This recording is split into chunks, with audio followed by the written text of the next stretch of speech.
Salut et bienvenue dans School Boost. Aujourd'hui, on va voir ensemble tous les différents types d'angles et leurs particularités. Tout d'abord, on va voir les angles complémentaires. Deux angles complémentaires sont deux angles dont la somme des mesures vaut 90 degrés.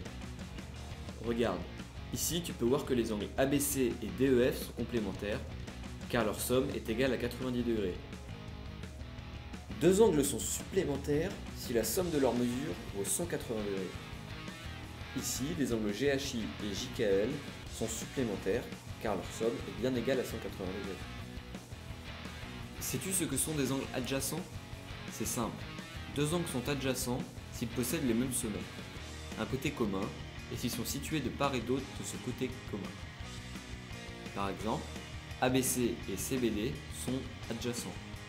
Ils possèdent le même sommet, le point B, un côté commun, et sont bien situés de part et d'autre de ce dernier. Les angles opposés par le sommet partagent aussi le même sommet, mais leurs côtés sont, quant à eux, dans le prolongement les uns des autres. Ici, les angles ABC et DBE sont opposés par le sommet.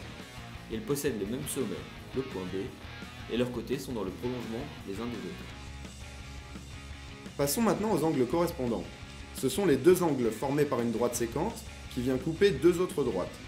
Ils sont situés du même côté de cette droite sécante, l'un est à l'intérieur des deux droites, l'autre à l'extérieur, exactement comme sur ce schéma.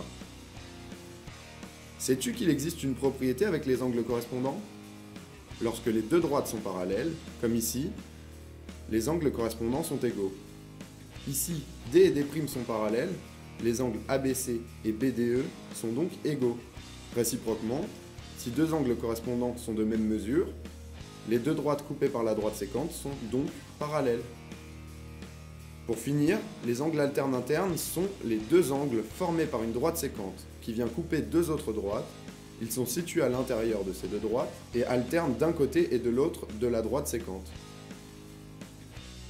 Ici, ABC et BDE sont alternes internes. Il y a aussi une propriété pour les angles alternes internes.